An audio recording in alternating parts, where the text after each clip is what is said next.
So personally, I'm not somebody who can just sit at home and not do anything.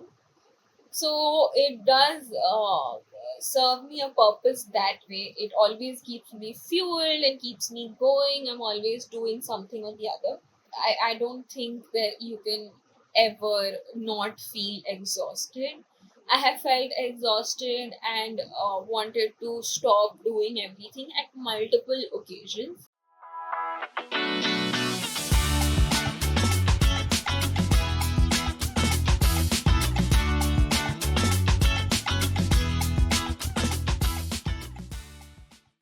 Hi Arpita, we are glad to welcome you to our Voice of Students series. Today episode is all about campus hustle and how to make the most out of your college life.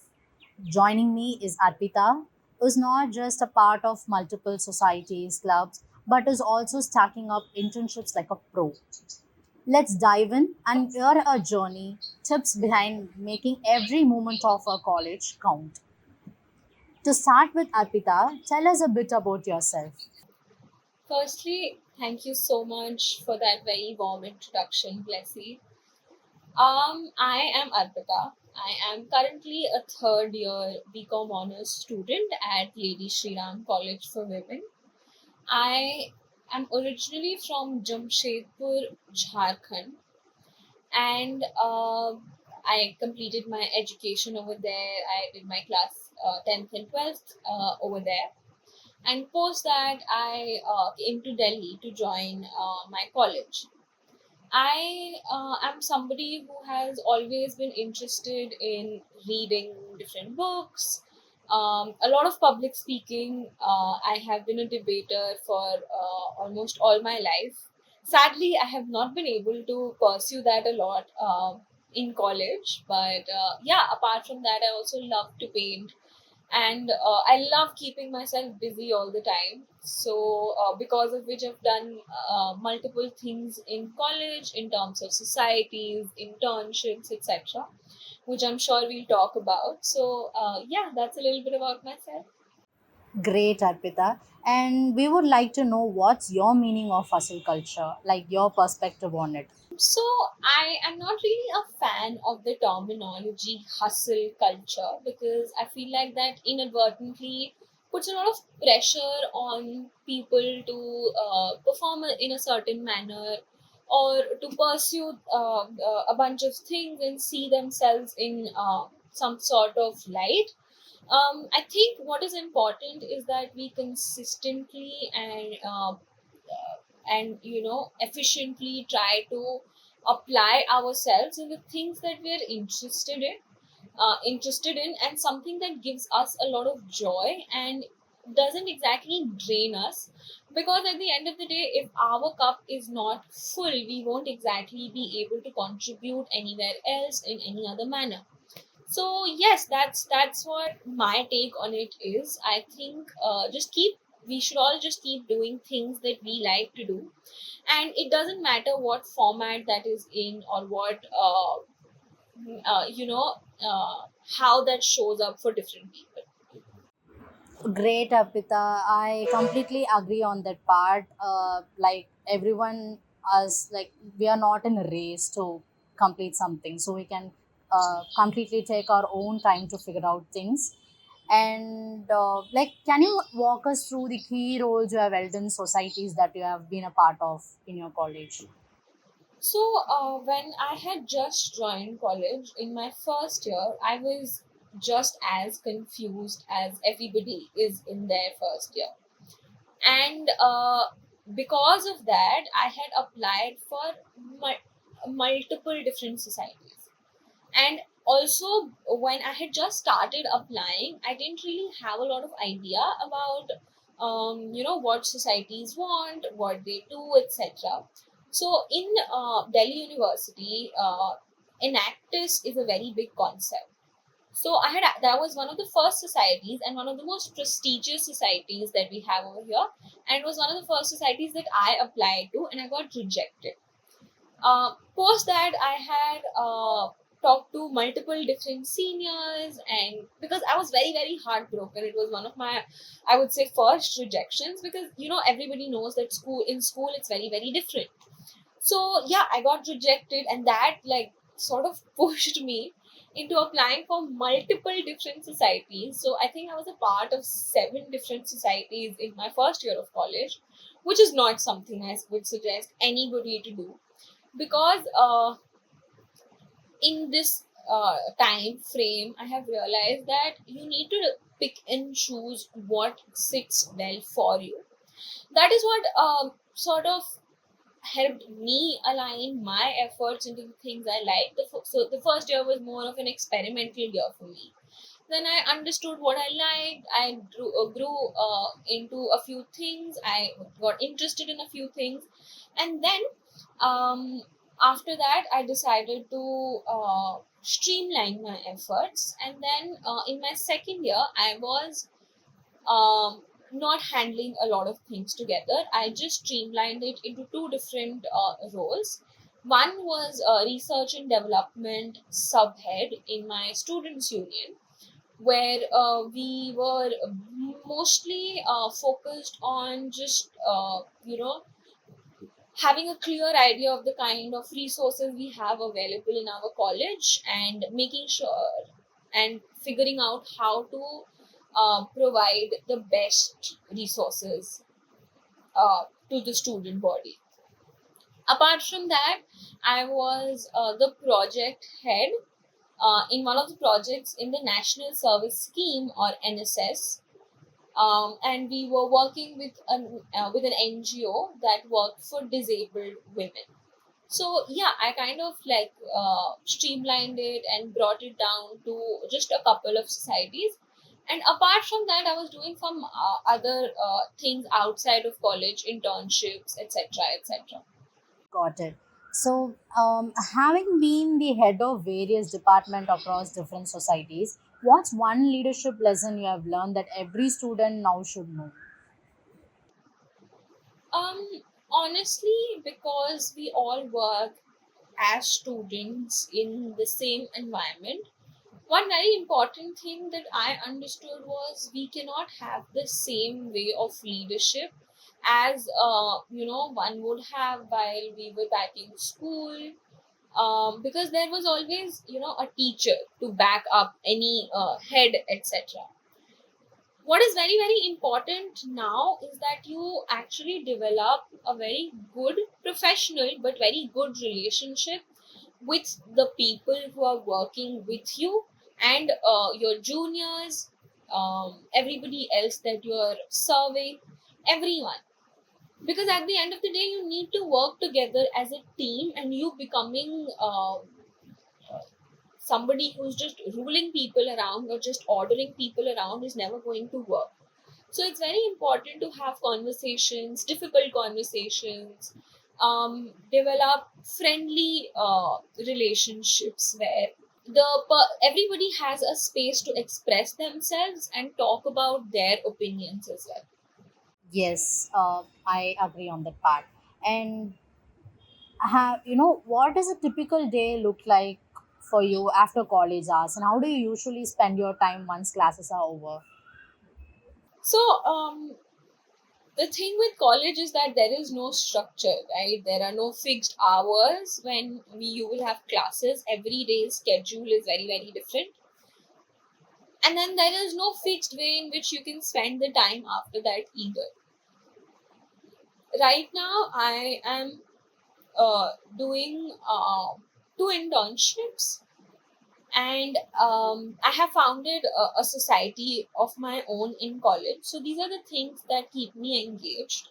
We're also, beginning with placements in our college. So there's a little bit of prep that goes into that as well. So these are the things that I have on my plate. Now, the amount of effort that I put into each one of it every day is very, very different. It all depends on the needs and the requirements. But this is not to say that all my time just goes into working. I also love going out with my friends. I love trying new places to eat and to do some other things as well. I'm a very, very outgoing person.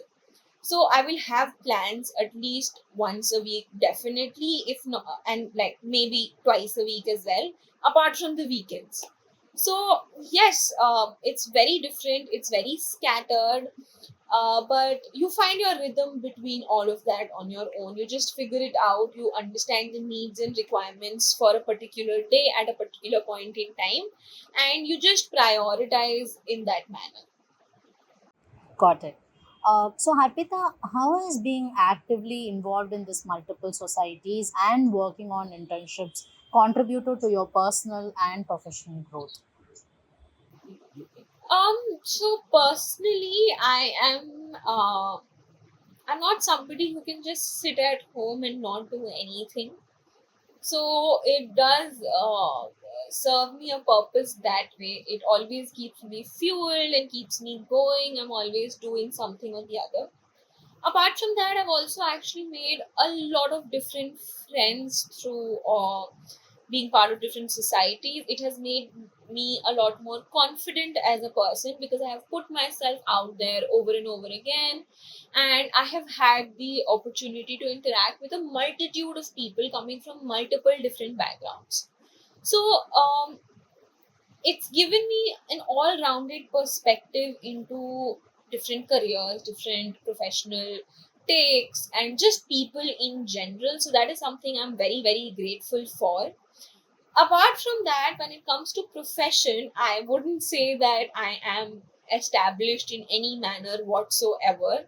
So I'm still figuring it out. I am still trying to understand where I stand. As far as the professional contributions towards my life is concerned, I'm still figuring it out. I'm still trying to understand where I stand in terms of what I want to do in life. But yes, being a part of so many different things has made it easier for me to be able to put myself out there, and I'm not very scared to go up to somebody and be and try to network with them, understand their work, and maybe then relate myself, or try to find out if I am fit for a particular position. I think internships are also a great way of understanding what you don't want to do. And this is a feedback I actually received from a lot of people that I have talked to who have been in, different careers for over 5 years, 10 years of their lives. So yes, I don't think it's possible for you to know that okay, this is what I'm meant for, until unless you're very, very passionate as a person about something, which is a completely different aspect. But if you're like me, and if me as I'm just confused, I have various interests, so I don't think it's possible for me to know exactly what I will be able to do right now. But I'm sure that in a few years, with more experience, I will be able to figure that out as well. Yeah, Arpita. So since you mentioned that, like, no one of us like will be, very sure about what we're gonna do in our future. I completely agree on that part, and I also feel that internships are more of like a trial period for us to, know about careers. And I just want to ask you, like, you have already done 5 internships now, if I'm not wrong. What drives you to keep exploring different roles so early?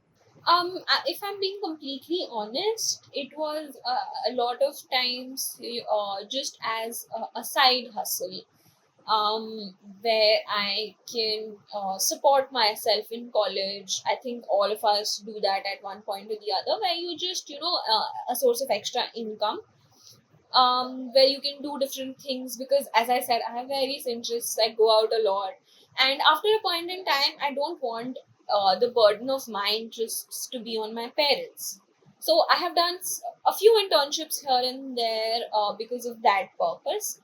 But apart from that, more or less, I have just wanted to explore my interests. I wanted to understand what all is there, what all is available for me as a person, and where do I fit in the best. And that is the reason that I have gone out and tried to do something again and again, because I think these 3 years of my college life are very, very important in that aspect.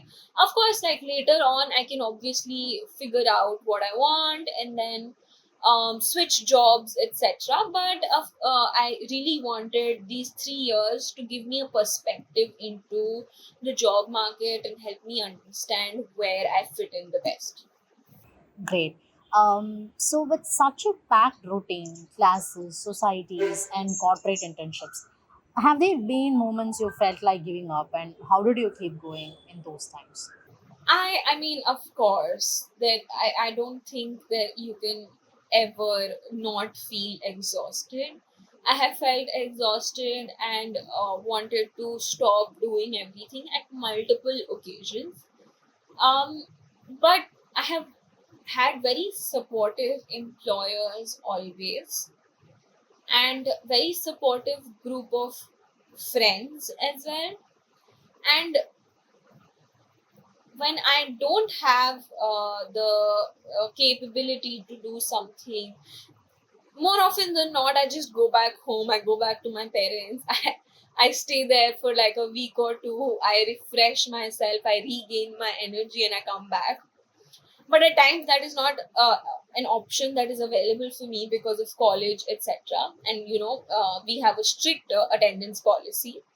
So if that is not available, I still try to give myself a break. I will talk to the people around me, tell them that I'm a little exhausted, take some time off. Sometimes, if that is also not feasible, I'll just take time out from the week, go out with my friends, spend time alone, bed rotting is amazing when I'm exhausted.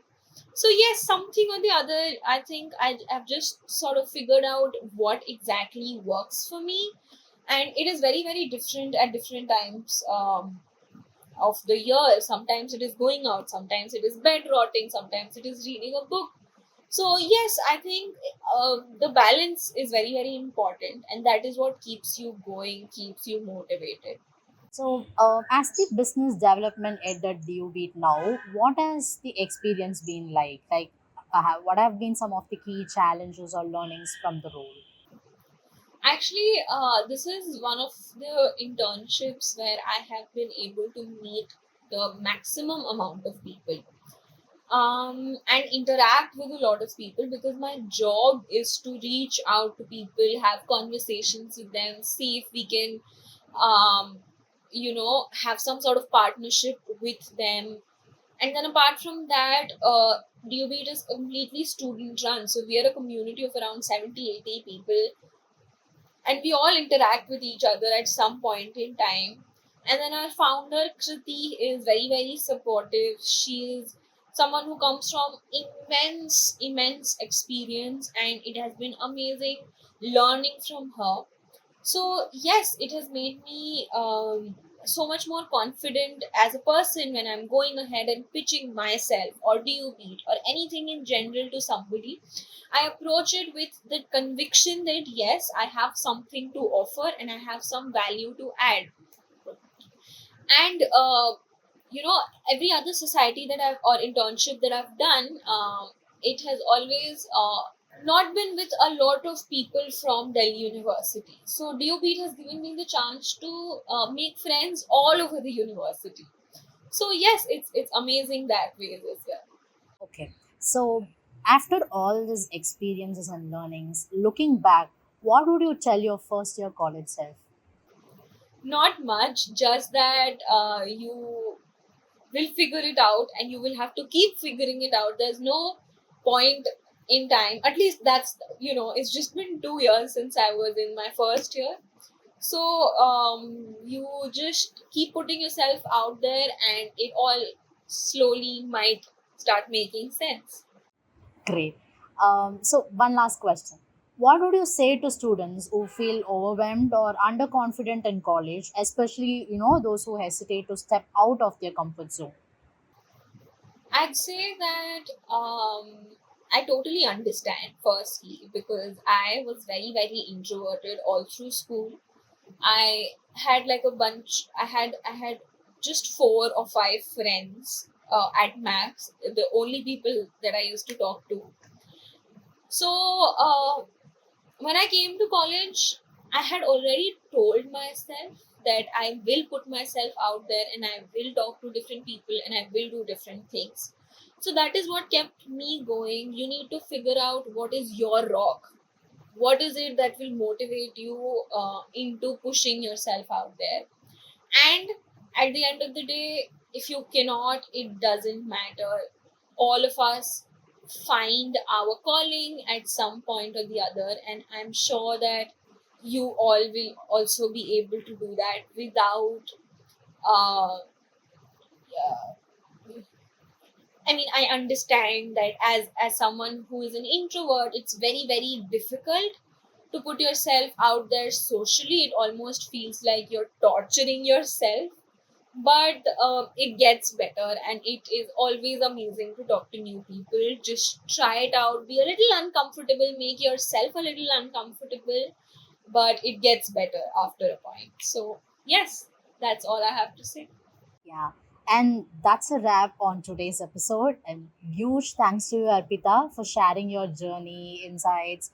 And I truly hope that the things you share motivated our audience and helped them to stay on track. And, it felt like a warm hug. And thank you so much for your time and sharing your journey. Thank Wish you. you all the best. Thank you for having me. Bye bye. Bye, Arpita.